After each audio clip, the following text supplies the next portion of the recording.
ꯃꯌꯥꯝꯕꯨ ꯑꯍꯥꯟꯕ ꯃꯛꯇꯗ ꯍꯦꯂꯤ ꯃꯩꯁꯅꯥꯝꯅ ꯇꯔꯥꯝꯅ ꯑꯣꯛꯆꯕꯒ ꯂꯣꯏꯅꯅ ꯈꯨꯔꯨꯝꯖꯔꯤ꯫ ꯃꯌꯥꯝꯗ ꯇꯥꯍꯟꯖꯔꯤꯕ ꯋꯥꯔꯤ ꯑꯁꯤꯒꯤ ꯃꯃꯤꯡ ꯔꯥꯖꯀꯨꯃꯥꯔꯤ ꯁꯛꯊꯤꯕꯤ ꯑꯔꯤꯕꯤ꯫ ꯋꯥꯔꯤ ꯑꯁꯤꯕꯨ ꯏꯕꯤꯔꯛꯄꯅ ꯆꯅꯨ ꯂꯩꯃ꯫ ꯋꯥꯔꯤ ꯑꯁꯤ ꯃꯌꯥꯝ ꯄꯨꯟꯅ ꯇꯥꯃꯤꯟꯅꯔꯁꯤ꯫ ꯂꯩꯕꯥꯛ ꯑꯃꯗꯅꯤ, ꯂꯩꯕꯥꯛ ꯑꯗꯨꯒꯤ ꯅꯤꯡꯊꯧ ꯃꯍꯥꯔꯥꯅꯤ ꯑꯅꯤꯅ ꯃꯇꯝ ꯀꯨꯏꯅ ꯃꯆꯥ ꯎꯕ ꯐꯪꯂꯨꯗ꯭ꯔꯕ ꯃꯇꯨꯡꯗ ꯏꯊꯥ ꯊꯥꯖꯗꯅ ꯌꯥꯝꯅ ꯇꯥꯡꯅ ꯃꯈꯣꯏ ꯑꯅꯤꯒꯤ ꯑꯃꯠꯇ ꯉꯥꯏꯔꯕ ꯃꯃꯣꯝ ꯏꯪꯂꯦꯝꯕꯤꯕꯨ ꯐꯪꯖꯈꯤ꯫ ꯅꯤꯡꯊꯧ ꯅꯣꯡꯂꯦꯟ ꯃꯕꯨꯛ ꯃꯔꯥ ꯇꯞꯄ ꯊꯧꯒꯜꯂꯣꯟ ꯕꯦꯕꯥꯔ ꯈꯪꯕ ꯅꯤꯡꯊꯧ ꯑꯃꯅꯤ꯫ ꯃꯍꯥꯛꯀꯤ ꯅꯨꯄꯤ ꯃꯍꯥꯔꯥꯅꯤ ꯁꯅꯥꯁꯨ ꯏꯪ ꯇꯞꯄꯗ ꯂꯩꯕꯥꯛ ꯑꯁꯤꯗ ꯁꯛꯅ ꯁꯣꯟꯅꯔꯤꯕꯅꯤ꯫ ꯆꯥꯎꯔꯕ ꯀꯣꯅꯨꯡꯒꯤ ꯀꯥ ꯃꯅꯨꯡ ꯑꯗꯨꯗꯅꯤ ꯃꯅꯥꯏ ꯃꯁꯦꯜ ꯀꯌꯥꯅ ꯏꯀꯣꯏ ꯀꯣꯏꯁꯤꯟ ꯏꯪꯂꯦꯝꯕꯤ ꯐꯝꯂꯤ꯫ ꯃꯌꯥꯝ ꯑꯗꯨꯒꯤ ꯃꯌꯥꯏ ꯏꯊꯪ ꯊꯪꯅ ꯏꯪꯂꯦꯝꯕꯤ ꯏꯌꯥꯛ ꯌꯥꯛꯄ ꯈꯣꯟꯖꯦꯜ ꯑꯃꯗ ꯃꯅꯥꯏ ꯅꯨꯄꯤ ꯑꯃꯅ ꯄꯥꯏꯔꯤꯕ ꯐꯤꯔꯣꯜ ꯑꯗꯨ ꯎꯕꯗ ꯂꯥꯎꯔꯝꯃꯤ꯫ ꯍꯦ! ꯅꯪꯅ ꯄꯥꯏꯔꯤꯕ ꯐꯤꯔꯣꯜꯗꯣ ꯑꯩ ꯁꯦꯠꯄ ꯉꯝꯃꯣꯏ, ꯃꯆꯨꯅꯤ ꯀꯥꯏꯅ ꯏꯃꯛ ꯍꯦꯛꯃꯛꯑꯗꯅ꯫ ꯃꯅꯥꯏ ꯅꯨꯄꯤ ꯑꯗꯨꯁꯨ ꯀꯤꯅ ꯀꯤꯅ ꯈꯨꯝꯂꯛꯏ꯫ ꯔꯥꯖꯀꯨꯃꯥꯔꯤꯒ ꯐꯤꯖꯣꯜꯁꯤꯡ ꯑꯁꯤꯒ ꯑꯣꯟꯊꯣꯛꯅ ꯆꯥꯟꯅꯒꯅꯤ꯫ ꯔꯥꯖꯀꯨꯃꯥꯔꯤ ꯏꯪꯂꯦꯝꯕꯤ ꯐꯝꯂꯝꯕꯗꯒꯤ ꯐꯨꯛ ꯂꯥꯎꯅ ꯍꯧꯒꯠꯇꯨꯅ ꯍꯥꯏꯔꯛꯏ꯫ ꯑꯩꯒ ꯐꯤꯔꯣꯜꯁꯤꯒ ꯀꯔꯤꯗ ꯆꯥꯟꯅꯗꯣꯔꯤꯒꯦ? ꯑꯩꯒꯤ ꯁꯛꯁꯤꯗ ꯌꯦꯡꯉꯣ ꯃꯨꯟꯅ, ꯑꯗꯨꯒ ꯈꯜꯂꯣ ꯆꯥꯟꯅꯩ ꯆꯥꯟꯅꯗꯦꯗꯣ꯫ ꯔꯥꯖꯀꯨꯃꯥꯔꯤ ꯏꯪꯂꯦꯝꯕꯤꯒꯤ ꯋꯥꯍꯩ ꯑꯗꯨꯗ ꯃꯥꯒꯤ ꯑꯀꯣꯏꯕꯗ ꯂꯩꯔꯤꯕ ꯃꯅꯥꯏ ꯅꯨꯄꯤꯁꯤꯡ ꯑꯗꯨꯁꯨ ꯏꯪꯂꯦꯝꯕꯤꯗ ꯌꯦꯡꯂꯛꯏ꯫ ꯏꯪꯂꯦꯝꯕꯤꯒꯤ ꯐꯤꯖꯣꯜ ꯄꯥꯏꯔꯤꯕ ꯃꯅꯥꯏ ꯅꯨꯄꯤ ꯑꯗꯨꯁꯨ ꯏꯪꯂꯦꯝꯕꯤꯗ ꯌꯥꯝꯅ ꯃꯨꯟꯅ ꯌꯦꯡꯂꯤ, ꯃꯆꯤꯟꯗꯁꯨ ꯇꯞꯅ ꯁꯣꯜꯂꯤ꯫ ꯑꯩꯅ ꯄꯥꯏꯔꯤꯕ ꯐꯤꯖꯣꯜ ꯑꯁꯤꯒ ꯃꯥꯒꯤ ꯀꯨꯆꯨ ꯑꯁꯤꯒꯗꯤ ꯆꯞ ꯆꯥꯏꯗ꯫ ꯏꯪꯂꯦꯝꯕꯤꯗꯤ ꯃꯌꯥꯝꯅ ꯌꯦꯡꯂꯛꯄ ꯑꯗꯨꯗ ꯅꯣꯛꯃꯤ ꯅꯣꯛꯃꯤꯒꯁꯨ ꯇꯧꯔꯤ ꯏꯃꯨ ꯍꯦꯛ ꯃꯨꯈꯩ꯫ ꯃꯌꯥꯝ ꯑꯗꯨꯁꯨ ꯏꯪꯂꯦꯝꯕꯤꯕꯨ ꯌꯦꯡꯅ ꯌꯦꯡꯅ ꯃꯨꯔꯨꯝ ꯃꯨꯔꯨꯝ ꯁꯣꯟꯅꯔꯝꯃꯤ꯫ ꯑꯩꯈꯣꯏꯒꯤ ꯔꯥꯖꯀꯨꯃꯥꯔꯤꯁꯤꯗꯤ ꯅꯍꯥꯃꯈꯩ ꯈꯪꯗꯦ, ꯃꯥꯗꯤ ꯃꯁꯛꯁꯦ ꯊꯤꯃꯟꯗꯅ ꯂꯩꯁꯥꯕꯤ ꯑꯔꯤꯕꯤ ꯑꯣꯏꯔꯤꯕ ꯑꯣꯏꯔꯦ꯫ ꯑꯃꯅ ꯑꯃꯨꯛ ꯍꯥꯏꯔꯛꯏ꯫ ꯏꯕꯦꯝꯃ, ꯇꯨꯃꯤꯟ ꯂꯩꯌꯨ, ꯔꯥꯖꯀꯨꯃꯥꯔꯤ ꯑꯁꯤꯅ ꯇꯥꯔꯗꯤꯅꯦ ꯅꯪ ꯁꯣꯏꯗꯅ ꯂꯣꯏ ꯊꯥꯕꯤꯈ꯭ꯔꯅꯤꯀꯣ꯫ ꯅꯨꯄꯤꯗꯨꯒꯤ ꯋꯥꯍꯩ ꯑꯗꯨꯗ ꯇꯨꯃꯤꯟꯅ ꯑꯃꯨꯛ ꯂꯩꯔꯝꯃꯤ꯫ ꯔꯥꯖꯀꯨꯃꯥꯔꯤ ꯏꯪꯂꯦꯝꯕꯤꯗꯤ ꯅꯣꯛꯃꯤ ꯅꯣꯛꯃꯤꯒ ꯇꯧꯗꯨꯅ ꯋꯥ ꯉꯥꯡꯂꯛꯏ꯫ ꯑꯩꯒꯤ ꯁꯛꯁꯤꯒ ꯆꯥꯟꯅꯕ꯭ꯔꯥ ꯍꯥꯏꯕꯅꯤ ꯅꯪꯅ ꯄꯥꯏꯔꯤꯕ ꯐꯤꯖꯣꯜ ꯑꯗꯨꯒ꯫ ꯐꯤꯔꯣꯜ ꯄꯥꯏꯔꯤꯕ ꯃꯅꯥꯏ ꯅꯨꯄꯤꯗꯨꯁꯨ ꯁꯠ ꯍꯦꯛꯇ ꯈꯨꯝꯗꯣꯔꯛꯏ꯫ ꯆꯥꯟꯅꯩꯌꯦ꯫ ꯔꯥꯖꯀꯨꯃꯥꯔꯤ ꯏꯪꯂꯦꯝꯕꯤ ꯍꯥꯟꯅꯒꯨꯝꯕ ꯃꯤꯠ ꯃꯅꯥ ꯁꯨꯛꯈ꯭ꯔꯦ꯫ ꯃꯍꯥꯛꯀꯤ ꯃꯇꯧꯗꯨ ꯎꯕꯗ ꯃꯅꯥꯏ ꯅꯨꯄꯤ ꯑꯗꯨꯁꯨ ꯇꯞꯅ ꯏꯪꯅ ꯑꯃꯨꯛ ꯍꯥꯏꯔꯛꯂꯤ꯫ ꯆꯥꯟꯅꯗꯦ ꯔꯥꯖꯀꯨꯃꯥꯔꯤ꯫ ꯔꯥꯖꯀꯨꯃꯥꯔꯤꯗꯤ ꯁꯤꯒꯤ ꯑꯉꯥꯡꯕ ꯃꯆꯨꯁꯦ ꯌꯥꯝꯅ ꯆꯥꯟꯅꯒꯅꯤ ꯍꯥꯏꯅ ꯈꯜꯂꯤ꯫ ꯅꯨꯄꯤꯗꯨꯒꯤ ꯋꯥꯍꯩꯗꯨꯗ ꯔꯥꯖꯀꯨꯃꯥꯔꯤ ꯏꯪꯂꯦꯝꯕꯤꯁꯨ ꯍꯧꯖꯤꯛꯇꯗ ꯅꯣꯛꯂꯗꯨꯅ ꯍꯥꯏꯔꯛꯏ꯫ ꯑꯗꯨ ꯉꯁꯥꯏꯅ ꯍꯥꯏꯌꯨ ꯌꯥꯗ꯭ꯔꯣ ꯅꯪꯕꯣ? ꯋꯥꯍꯩ ꯑꯗꯨ ꯍꯥꯏꯅ ꯍꯥꯏꯅ ꯁꯦꯅꯨꯅ ꯄꯥꯏꯔꯤꯕ ꯑꯉꯥꯡꯕ ꯃꯆꯨꯒꯤ ꯐꯤꯖꯣꯜ ꯑꯗꯨ ꯂꯧꯔꯗꯨꯅ ꯍꯥꯡꯇꯣꯛꯂꯝꯃꯤ꯫ ꯔꯥꯖꯀꯨꯃꯥꯔꯤ ꯏꯪꯂꯦꯝꯕꯤꯒꯤ ꯀꯨꯆꯨ ꯑꯗꯨꯒ ꯑꯉꯥꯡꯕ ꯉꯥꯛꯇꯒꯤ ꯑꯣꯏꯕ ꯐꯤꯖꯣꯜ ꯑꯗꯨꯒ ꯎꯕꯗ ꯃꯌꯥꯝ ꯑꯗꯨ ꯀꯤꯗꯦꯗ ꯈꯥꯛꯂꯤ꯫ ꯔꯥꯖꯀꯨꯃꯥꯔꯤ ꯏꯪꯂꯦꯝꯕꯤꯗꯤ ꯊꯋꯥ ꯁꯥꯗꯅ ꯍꯥꯏꯔꯤ꯫ ꯑꯩꯁꯦ ꯐꯖꯔꯕ꯭ꯔꯥ? ꯃꯌꯥꯝꯗꯨꯁꯨ ꯏꯊꯛ ꯊꯛꯀꯠꯅ ꯆꯞ ꯃꯥꯟꯅꯅ ꯈꯨꯝꯂꯛꯏ꯫ ꯐꯖꯩꯌꯦ ꯔꯥꯖꯀꯨꯃꯥꯔꯤ꯫ ꯔꯥꯖꯀꯨꯃꯥꯔꯤ ꯏꯪꯂꯦꯝꯕꯤ ꯃꯥꯒꯤ ꯍꯥꯟꯅꯒꯤ ꯐꯝꯐꯝ ꯑꯗꯨꯗ ꯑꯃꯨꯛ ꯐꯝꯂꯗꯨꯅ ꯍꯥꯏꯔꯛꯏ꯫ ꯊꯣꯏꯅꯥꯎ, ꯅꯪꯅ ꯑꯩꯒꯤ ꯁꯝꯁꯦ ꯑꯃꯨꯛꯇ ꯃꯑꯣꯡ ꯇꯥꯅ ꯁꯦꯝꯕꯤꯔꯨ ꯂꯥꯎ꯫ ꯊꯣꯏꯅꯥꯎꯁꯨ ꯔꯥꯖꯀꯨꯃꯥꯔꯤꯒꯤ ꯇꯨꯡꯗ ꯂꯦꯞꯇꯨꯅ ꯍꯥꯏꯔꯛꯏ꯫ ꯍꯣꯏ ꯔꯥꯖꯀꯨꯃꯥꯔꯤ꯫ ꯊꯣꯏꯅꯥꯎꯅ ꯔꯥꯖꯀꯨꯃꯥꯔꯤ ꯏꯪꯂꯦꯝꯕꯤꯒꯤ ꯃꯁꯝ ꯑꯗꯨ ꯃꯑꯣꯡ ꯇꯥꯅ ꯁꯦꯝꯕꯤꯔꯝꯃꯤ꯫ ꯔꯥꯖꯀꯨꯃꯥꯔꯤ ꯏꯪꯂꯦꯝꯕꯤꯒꯤ ꯃꯁꯝ ꯑꯗꯨ ꯎꯕꯗ ꯂꯩꯔꯤꯕ ꯃꯅꯥꯏꯁꯤꯡ ꯑꯗꯨꯗꯤ ꯉꯥꯎꯅꯔꯝꯃꯤ꯫ ꯈꯔ ꯑꯃꯅ ꯃꯈꯣꯏ ꯃꯁꯦꯜ ꯇꯨꯃꯤꯟꯅ ꯍꯥꯏꯅꯔꯤ꯫ ꯏꯇꯥ, ꯔꯥꯖꯀꯨꯃꯥꯔꯤꯁꯦ ꯃꯁꯛ ꯊꯤꯔꯁꯨ ꯃꯁꯝꯗꯤ ꯌꯥꯝ ꯐꯖꯩ꯫ ꯃꯥꯒꯤ ꯃꯁꯝꯁꯦ ꯑꯩ ꯌꯥꯝ ꯄꯥꯝꯃꯤ꯫ ꯑꯩꯁꯨ ꯄꯥꯝꯃꯤ ꯏꯇꯥ, ꯅꯪꯗ ꯅꯠꯇꯦ꯫ ꯀꯔꯤ ꯃꯁꯝ ꯈꯨꯐꯖꯅꯣ, ꯉꯥꯎꯔꯦ ꯍꯥꯏꯕ꯫ ꯁꯝ ꯁꯦꯝꯕ ꯂꯣꯏꯔꯗꯨꯅ ꯔꯥꯖꯀꯨꯃꯥꯔꯤ ꯏꯪꯂꯦꯝꯕꯤ ꯃꯅꯥꯏ ꯃꯁꯦꯜ ꯀꯌꯥꯒ ꯂꯣꯏꯅꯅ ꯀꯥꯗꯒꯤ ꯊꯣꯔꯛꯂꯤ꯫ ꯃꯈꯣꯏꯅ ꯊꯣꯛꯂꯛꯄꯗ ꯅꯤꯡꯊꯧ ꯃꯍꯥꯔꯥꯅꯤ ꯑꯅꯤꯒ ꯊꯦꯡꯅꯔꯝꯃꯤ꯫ ꯃꯍꯥꯔꯥꯅꯤ ꯃꯆꯥꯅꯨꯄꯤ ꯎꯕꯗ ꯃꯣꯃꯣꯟ ꯅꯣꯛꯇꯨꯅ ꯍꯥꯏꯔꯛꯏ꯫ ꯏꯪꯂꯦꯝꯕꯤ, ꯅꯪꯕꯨ ꯀꯗꯥꯏ ꯆꯠꯀꯦ ꯇꯧꯔꯤꯅꯣ? ꯏꯪꯂꯦꯝꯕꯤꯁꯨ ꯅꯣꯛꯃꯤ ꯅꯣꯛꯃꯤ ꯈꯨꯝꯂꯛꯏ꯫ ꯏꯃꯥ, ꯏꯁꯥꯁꯦ ꯀꯥꯗ ꯁꯨꯝ ꯂꯩꯁꯤꯟꯗꯅ ꯁꯣꯟꯖꯤꯜꯂꯦ, ꯑꯗꯨꯅ ꯀꯣꯅꯨꯡꯒꯤ ꯍꯋꯥ ꯅꯨꯡꯁꯤꯠ ꯈꯔ ꯆꯥꯔꯨꯒꯦ꯫ ꯍꯣꯏ, ꯑꯗꯣ ꯅꯪꯕꯨ ꯐꯤꯖꯣꯜꯗꯨꯕꯨ ꯑꯉꯥꯡꯕ ꯅꯠꯇ꯭ꯔꯗꯤ ꯂꯩꯇ꯭ꯔꯕ꯭ꯔꯥꯕ? ꯑꯉꯥꯡꯕꯗ ꯁꯨꯝ ꯁꯦꯠꯂꯤꯁꯤꯕꯣ? ꯏꯪꯂꯦꯝꯕꯤ ꯁꯨꯞꯂꯞ ꯇꯧꯅ ꯃꯃꯥꯒꯤ ꯅꯥꯀꯣꯡ ꯃꯌꯥꯗ ꯆꯪꯁꯤꯟꯗꯨꯅ ꯍꯥꯏꯔꯝꯃꯤ꯫ ꯏꯃꯥ, ꯃꯤꯒꯤ ꯃꯃꯥꯡꯗ ꯁꯤꯒꯤ ꯋꯥꯁꯦ ꯌꯥꯝ ꯍꯥꯏꯔꯛꯀꯅꯨ꯫ ꯑꯩꯁꯦ ꯑꯉꯥꯡꯕ ꯄꯥꯝꯃꯦ ꯍꯥꯏꯕ ꯏꯃꯥ ꯈꯪꯉꯤ ꯅꯠꯇ꯭ꯔꯣ? ꯈꯪꯉꯤꯅꯦ꯫ ꯑꯗꯨꯗ ꯏꯃꯥꯅ ꯑꯇꯣꯞꯄ ꯃꯆꯨꯁꯨ ꯈꯔ ꯁꯤꯟꯗꯨꯅ ꯁꯦꯠꯍꯟꯅꯤꯡꯕ꯫ ꯅꯤꯡꯊꯧ ꯅꯣꯡꯂꯦꯟ ꯃꯆꯥꯅꯨꯄꯤꯒꯤ ꯃꯑꯣꯡ ꯑꯗꯨꯗ ꯅꯣꯛꯂꯒ ꯍꯥꯏꯔꯛꯏ꯫ ꯇꯨꯃꯤꯟꯅꯒ ꯁꯥꯔꯤꯕ ꯋꯥꯔꯤꯗꯨꯕꯨ ꯀꯔꯤ ꯋꯥꯔꯤꯅꯣꯅꯦ? ꯏꯪꯂꯦꯝꯕꯤ ꯅꯣꯛꯁꯤꯟꯅꯗꯨꯅ, ꯏꯄꯥ ꯅꯤꯡꯊꯧ, Imada wa ama sum hairamba. Kari wanone. Haidokpa yade. Asi haiduna noktuna manai singaloina chatki. Ningthau Maharani ani dusu machagi mataw aduda noklaga yenghori. Rajkumari inglembisu u paring hauriba mafam aduda laklami. Makhoi lakpa ubada konung asida achawbo pham pairiba chawbogi macha chinglembasu marup mayamga phamduna wari sanari. Chinglemba Rajkumari inglembi lakpa ubada masa adu isuk suklami. Itaw, masigi Rajkumari se muglai. Khamba noklaga. Lakchasanu kaidaurage. Khangde, aidi magi masakse ubada kiba mayaw. Angangba fizol asiga khangaga sigadaba malida ubada. Ehe, nangsu asukthina haimandro. Mi pharasu phatrasu Rajkumari amani. O Rajkumari oiraga asukthi bahunabro. Wari laiktadi Rajkumari do masak yamna phajai haine. O sidi wari laikto nachabanina thire. Haina inglembisu chinglembagi manakta naksilai. Chinglemba hanadagi hena sukna hairei. Yausilai haba masigi aribi amubi si. Khamba matawi wahaya duda hauna no khalai. Aribi amubi haisini. Inglembi haibaga tawbaga chinglemba bu hana kaurei. Chinglemba kai wari saramino. Yamna harauba malida. Chinglemba khumningdana aduma khumlai. Inglembisu pam lairiba duda pamna hairei. Aisu ithanta ka manungda laibado talli na thoklakpani. Chinglemba kari khumgani khangdana nofetta maktawrami. Khambadi masagi khadang khara lingbanina Rajkumari duda unsinduna wahang hanglai. Rajkumari kainom hangine. Hango kaiwano. Adubura Rajkumari se luhongkiroi draba. Luhongkiroi kaigino haise. Chahisu angang na silaktre. Inglembi isuk thana. Nupa laitana hekta luhongba yaba nateda. Chummini aduso. Inglembi makha samtharei. Aigi phajaba saktam se ubada nupa mayam se tallabra khangde. Atta hek hairakte. Inglembi gi wahaido taraga chinglemba mabukningda asumna khalami. Nasakuthiduga kanagi nupana pamduna bima. Aina phawda suklamna yengbada kirasinade. Atopa nupanasu atum kiba tabani. Chinglemba na khalibadu Rajkumari inglembi di khangba nattabanina amuksu hairei. Chinglemba aise phajabrani. Chinglemba su nokta yadagum noklaga khumlai. Yam phajaida Rajkumari. Chinglemba gi wahaiduda Rajkumari inglembi di nokfetta su tawjarami. Inglembi mana chinglemba bu lona ngawjarami. Chinglemba masak matawda awatpa amata lairamde. Rajkumari inglembi chinglemba da huran yengle. Chinglemba di sum phamduna laiba hainarakraduna Rajkumari da unsinduna hairei. Rajkumari, aina hag potharukige. Rajkumari su lebi hoko. Wahaido haina phamlambadagi haugatuna Rajkumari inglembi da hanna phau yenglamdana chatki. Rajkumari inglembi su chinglemba chatkraba matungda mafam asida kuina leiba talladuna mahaki sangaida halaklami.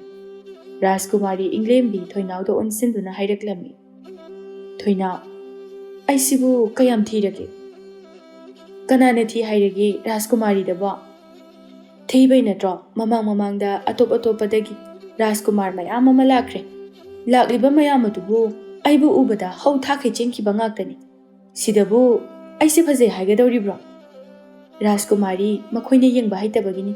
Rajkumari se kuchu khara mujarabasu rasidi yamna lai. Asengbagi laibrane. Laiye Rajkumari. Rajkumari inglembi isuk thana. Nangde aibu rasi lai hairiba. Aibu ubada chinglemba phawbada thaidok tuna chele. Rajkumari adunane Rajkumari gi magun khangdabagini. Rajkumari bu nushiraba. Rajkumari gi magul khanglaba. Rajkumari se kanana suthi hairoi.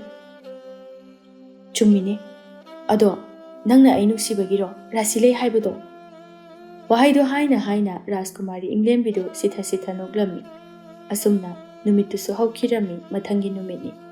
Rajkumari inglembi make semba yaba semlaba matungda chinglemba na lairiba adomda laklami thoinauga loinana.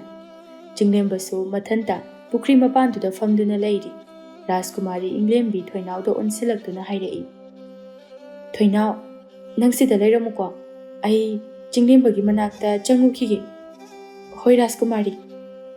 Rajkumari Inglembi Chinglembagi manakta changlai. Chinglembadi Rajkumari ubada hanadum mamai mamit adu sukpa hokre. Rajkumari Inglembi nokmi tauna Chinglembagi nakanda famtharaktuna hairei. Chinglemba, sida kaidauramino. Rajkumari, pukri sida nga charibase yingjarambani. Oh, ado, aise nangoda wa amadi hainingbani. Kari wano Rajkumari. Chinglemba, ibani khangnarase. Chinglemba Rajkumari Inglembi da ngakna yengduna. Rajkumari, kaino haibirisibo. Asengbani aina harise ibani khangnarase ba. Ai nang yam pameba. Chinglemba phamlambadagi fuk hawgatuna hairei. Rajkumari na hairiba wada ayaba ngamo. Rajkumari Inglembi su phamlambadagi hawgalaktuna hairei. Kaigino nangna yaba ngamoi hairisiba. Chinglemba sor sangna honthaduna amuktang hairei. Tasengna hairabada aidi Rajkumari gumba Sakthibi nupidi pamjade. Rajkumari Inglembi yamna munna Chinglembada yenglami. Chinglemba su makha samtharagli. Rajkumari, tasengna aidi nang se hainade. Aduna matung nang aigi imangsida amukhana lepke haina khangan. Aisu chalage. Rajkumari ga kuina onsinaduna wari sanaba phawbada hek hangoi. Wahaido hairamduna Chinglemba su sauna chatki. Rajkumari Inglembi ngasai makhai kaptrabasu hojik khaktada hek tawna kablai. Rajkumari na kablibadu ubada Thoinau su pakhatna chensinjarai. Rajkumari, kaigi kapino se kapado to oba. Rajkumari Inglembi kapna. Thoinau, aina Chinglembada nusi hairubada Chinglembana yaraktre. Sidabu ai kamai kapoidoino. Hera adugibo kapnabra. Nupabu ma khaktara. Mangodagi hena phajaba ma koitharaga loiri kaino. Aidi sakthi kana nupana aibu pampidoino. Ase haiduna hena kablaklami. Haina nungthilgi matam su oirami. Rajkumari Inglembi magi kagi thonga dulon sinduna lairami. Masidi karimata chaba sunatre. Ningthau Maharani anisu machagi kagi thonga dulon sinduna laikre haba paudu tabada. Hathu machagi ka tamna laglami. Ningthau Nonglen machagi thongjinda leptuna thonga du thilami. Ipagi Inglembi thongse amukta hangthuni nangwa. Ipana kaubuse taragadi. Maharani sanasu yausilai. Thongse amukta hango imagi be manangbo. Mapanda mapa anina hanjin kauba aduda thong adu hanglaklami. Thong du hek hangbaga machagi ka aduda changlai. Maharani sana machagi saktam adu yengduna hairei. Imagi Inglembi, nangbu kaidaurage namai namit kasi ipom-pomne. Inglembi su mabuk ninga hana nusiduna laibaga makoibu ubada kapthorai. Sanadi machana kablakpa sida amuka henna pakhatkre. Kaigi kapino se to se. Ningthau Nonglen su machagi makokta nungsina nanthabiduna hairei. Ichada kanana kari hairakpa yauge. Ipada hai, ipadauge. Makoibu matik chana warake. Mapagi wahaidu tabada Rajkumari Inglembi hik kaptuna hairei. Ipa ningthau, Ima Maharani, kaigino, nakoyani na aise thina pokpiramisibo. Ichada kanana thi hairake. Aikhoigi mitadi ichadagi hena phajaba laipote. Imana ai phaje haido haijanane haiba ai loi khangi. Aisu sak yam phajaningi. Machagi angang macha manba mawongduda Ningthau Maharani anidi machagi mawong asida nokninglami. Inglembi makha samthari. Ayam pende. Aibu sakthi hanbagi ayam pende aisini. Ningthau Nonglen nokmi tauna hairami. Ichabu kadai de thige. Thi aidi musu yam namoi. Kitang ngaujaramadi phajabasu yaribane. Ngaubagi wabu semaga lori kaino. Ichanane waningai oide. Kamaina semdoiba? Adudi ipasu khangdebo. Inglembi mapada mamit phairap yengduna. Khangbuga malaga khangde haine. Amuksu mamada onsinduna. Ima, nangdi khangbra? Maharani Sana nokni tawduna. Imana ichagidamagta amaibi kusumdane khara ngauthoknaba hidak khara sembira'ona haikrabani. Mamagi wahai adu tabada inglembi harauna. Ima, asengbairo? Loibu loirani hayenga yauradi. Inglembi haujik khaktada momon noklatuna hairai. Ai ngauradi yam phajani ko ima. Phajani yamna.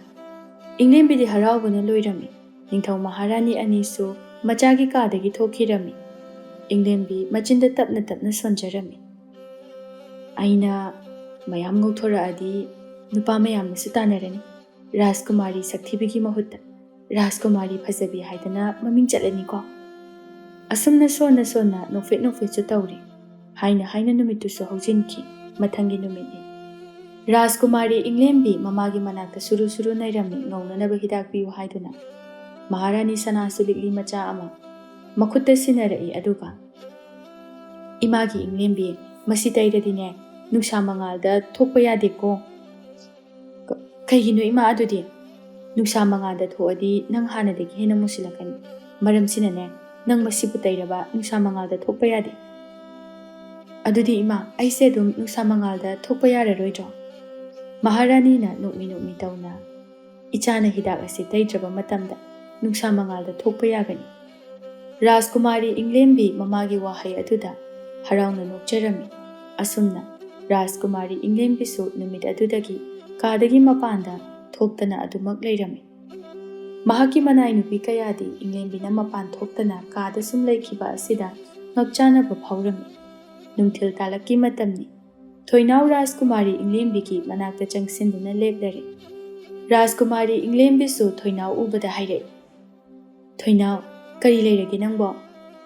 Rajkumari Chinglemba palakpaduda Inglembi su pakhatna khangningba magaloina na hangai. Chinglemba kaidaurage? Kaishu tawde Chinglemba do laikol senabadugi machanupi sanarega nungsinare haiduna kunung asida wawala hauri. Thoinaugi wahaido tabada Inglembi di ahoina du momon noglai.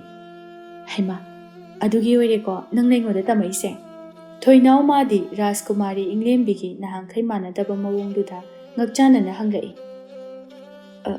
Rajkumari, Chinglemba nupi koire tabada kaisu nungaitaba phawdabra. Karigi phawdani phawi. Adubu magi apama tawbada aina yetpase phatteda Thoinau. Thoinau su gyan tare haibabumna mangak adu nomlami. Thoinau ngasai kai bapu oisiludabani. Rajkumari Inglembi ki hanagi kuchudagi khara ngauthokambadu ubada hairei. Rajkumari, kari amuk tawre Thoinau? Rajkumari se yam ngauthoi. Kari tagi ngasigi. Rajkumari Inglembi nokmi tawraga. Ngauthobro aise? Ngauthoi. Thoinau ibema sida ngaunabo honabada dandini aina mapan thoktrisi. Mapan thoktradi ngauthopro? Ngauthoi. Adu oiredi aisu mapan thorisira khangde. Amuksu isuk thana. Thoktaba yaroine aidi. Thoinaugi matawduda Rajkumari Inglembi di wanthaphlai noklami. Asumna nongmagi su haukhirami. Rajkumari Inglembi masa yamna nanna ngasidi magi kadagi mapanda thoglai. Rajkumari Inglembi ubada manai nupi kaya sing adudi maya umsinba kawkhre haiba yai. Rajkumari Inglembi da adumak munna yenglami. Makhoi khara su chibon wari sanari. Rajkumari se kuchu khara ngauthoi. Haikumadana ngauthoi ne. Amana amuk hairai. Hanagi kuchuna maitan. Chikina kulei kuchu haibado aduduni. Nupidugi wahaiduda mayamadu noktuna hairai. Ibema nangna hek hairakpasima nokning ba wangakta. Asi haiduna mayamadu ya amuk noi somdana Rajkumari Inglembi nokmi maithong makalamna pukri pareng leiba adumda laklami Thoinau ka loinana. Makhoi ani lakpada Chinglemba su sanarega noktuna wari sanarami. Rajkumari Inglembi Chinglemba ubada hanagum ichamna kaurami. Chinglemba su sanare su chapmanana Rajkumari asida midyeng thamlai. Chinglemba nga hakti Rajkumari Inglembi da munna yengna leirami. Rajkumari Inglembi su nokmi Chinglemba da yengli. Chinglemba masu Rajkumari Inglembi na yengsilakpaduda mangaktu koilei leirami. Sanare Chinglemba ki makhut adu satpai sinduna hairami. Ta Chinglemba kaidaurage? Kem tawdeda? Sanare Rajkumari Inglembida Onsinduna Hairami. Rajkumari, Uda Kuire. Nabani Sukuire. Wahaido Haiba Loibuga Toinao the Onsinduna Hairami. Toinao, Lao Jalese. Hoi Rajkumari. Asumna Anido Jet Kirami. Anido Hip Jet Kibaga, Sanari Jinglemba the Onsilaktuna Haidai. Ta Jinglemba. Rajkumari say Pazatoja, Hanaga Hai ready. Jinglemba Sanari the Nokmi on Sinduna. Pazadida, Kadaikin. I didn't. Nang Nahin Heli Pazaba. A sing by rock. A sing by knee. Sanari Jinglemba Gimakuda to Hana the Gihin and Chena by Salami. Som the so. Rajkumari Inglembiga Toinauga, Punna Atopatopa Mapam Singda, Jet Pasanarami. Toinau Jana Haidai. Rajkumari. Handaki Masana Ase, I could bagda, Pangtokani Hai, Jumbro, Jumme, Jahi Kudingi so, Pangtok to Nalai, Handaksu, Adam Pangtokani. As, I di Harabana Lori Taurisi. Kagi Harauriba.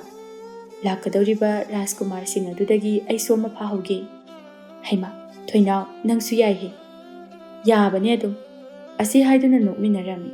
Asumna no monomogi sum Hojin Kiram. Lebag Asi. Jahi Kudingi Oina, Atopa Lebagdaki, Lak Pamui Singapuna, Harau, Lamdama Sida Riba, Masana Karakazi, Kankatuna Sanarami. Maramasina, Konunga Sida, Nintoma Jakaya Kayasu, Lak Pahorami. Rajkumari, Inglembi Madi, Rajkumar Singla, Kani Haibada, Haraubo Paudi, Maramdi, Mamangagi Hauna, Rajkumar Singna Mabu, Tawi Usit Piramdi. Maduda Sunatana Lak Liba Rajkumari Singna Mahapu. Karim Kathaina Duna Nokna Pirami. Kumhai Sukui Jabanina Konunga Sipung Lang Nami. Rajkumari Inglembi Madi, Kadagi Mapan Sutukto Omde. Mangna Sumna Lighting a Damanai Piama Changatuna Haidari. Rajkumari, Ining Toga, Imama Haranigana, Lao Haiduna Takpire. Rajkumari Inglembi Yamnatan Lucian Duna Togla Ikadagi. Ningto Maharani Aniduso, Majabu Ubada Kodai. Bema, Lao. Natale House Lak to the lady. Rajkumari Inglembi Lehau the Haifeta Magingami. Lehau Madi, Rajkumari Inglembi the Karim and a Yingli. Lehau Lebag of Magi, Ningtogi Machanu Pi Rajkumari, Pasak Mato Pazaremati, Misuka Shulatan a Kalami, Aduga Mahagna Rajkumari Inglembi Usit Piramde, Mamang the Gihauna. Rajkumari Lehau, Hidup Junction Dona Rajkumari Inglembi the Kunsilami Aduga. Rajkumari Inglembi Kaktatana Nabamong the Hairami. Rajkumari Nasakara Pasatomi. Asi Haidana no me down no Goliba to Tado on me. Ningtown no lane, Machana Pida on Sinduna Haidai. Ipagi Inglembi Nadase Ngahapota Halo. Hoi Paningto. Asumna Rajkumari Inglembi Nalehawi Gata Mapushilami. Rajkumari Lehau Inglembi the Yamamuna Duna Haidai. Rajkumari, Nangse Kuchukara Mutu Haibakaktani. Hana de Gihauna, Rajkumari Sakthibi Adum Oiri. Rajkumari Inglembi Masukum Lai, Mokmino Mitauna. Hairi Banandi, Hana de Gihena, Rasiao the Hinjalami. Rajkumari Lehau, Mamit Khana, Rajkumari Inglembi the Yinglami. Rajkumari Inglembi so Nokmino Mitauna Haidagli. Masida Potahoro, I sujalagi. Wahaido Hiram Duna Rajkumari Lehau Wamakata Bananging to Jetki. Rajkumari Lehau so Sauna Lehori. Matangin Mini, Rajkumari Lehau, Magi Manai Achanbi, Aningbiga Loinana, Rajkumar Singile from Maduda Laklami, Rajkumari Lehau La Po Ubada, Lehau Bohanna Hanna, Rajkumar Singaduna Harau Koraglami. Rajkumari Sidalairo. La ini Rajkumar. Asi Haiduna. Rajkumar Panhagi Manakta Changsilami. Rajkumar Panhai so Nokmi Lehau de Yingduna Haidai. Rajkumari Yam Pazatomi. Rajkumar Panhagi Waduda Rajkumari Lehau so Nokmi Tauna Haidai. Asing Bagirane. Asing Bani Rajkumari. Asi Haiduna Noki Taurami. Rajkumari Lehau so Noklami. Makoy Anina Asumna Lading Tanja Asida. Rajkumari Lehau na Laptagna Nupa Ani Lady Badu Urami. Rajkumari Lehau, Nupa Ani to the meeting Tamduna Haidai. Rajkumar Asida Lady Sibu Kanakanano. Rajkumar Naktani. O Rajkumari Lehau so Panhaidagi nathairaduna nupa aniduna lairiba adomda changlai. Rajkumar poirei Rajkumar ningthemda onsinduna hairai. Itaw, aidi mafamsida laibase yamna nungai. Makhoigi konung asisu yamna ingna chikna lai. Aishu khalibani. Aikhoigi konunga hairuradi makhoigi sidi yamna chiki. Poireina khumba nangdringaida tungdagi Rajkumari laihauna hairai. Rajkumar ani mafamsida kaidauramino. Rajkumar ningthem noklaga mafam asida hauriba uwa kayase yengamibani. Ado Rajkumar ani nakhoi anigi mingdi kari kari kauge. Aigidi Rajkumari leihau. Ningthem na oina aduma khumlai. Aigina ningthem magina poire. Mingsuloina phajai. Ngasidi aikhoisu marup oirase. Yai Rajkumari. Poire di ngasaidagi walang amta nganglamdi. Rajkumari leihau poire ubada apam nungsi phaurami. Poire di leihau da hanna phau yengde magi tawpam thokpa tawduna lei. Poire ningthem da onsinduna hairai. Itaw, changase manungda. Hoi daw. Ani do wari sana sana leihau da hanna phau yengamda changki. Leihau madi poire na chatkibadu yengduna leihauri. Nungthelgi matamni. Rajkumari inglembi thoinawga loinana ingkhola duda laklamni. Makhoi anina lakpaga Rajkumar poirega Rajkumar ningthemga lakpaga mapa chanarami. Rajkumar poirei laikol adugi manungda hek changlakpaga hairai. Itaw, laikol se yamna ingna chikna phajadro. Haigumadana yam phajai. Aniduna sumlakpada Rajkumari inglembiga su thengnarami. Rajkumari inglembi Rajkumar aniduda haifet yenglamduna magi chatfam thokpa adumak chatkirami. Rajkumar poirei thawasada ningthemga wari sana sana chatli. Tanja aduda tunglungdagi nupi amagi khonjelna laurai. Ima! Chatlamba nupa anidusu chapleptuna tung halaktuna yenglai. Rajkumari inglembi peri peri thoinawda hairai. Thoinaw, ai khongsiti ebra khangdi yam nai. Rajkumari tekpa oiramui leithekpa oiramgani. Thoinaw, ai nabuna kainum tawri. Nangyam thuna chatuna konungda laiba amaibido adumta kauroba. Hoi Rajkumari. Asi haiduna chatki hek tawbaga Rajkumar poireina hairai. Rajkumari kaidoba yaurage. Rajkumari inglembi peri peri tawraga. Khongse leithekre.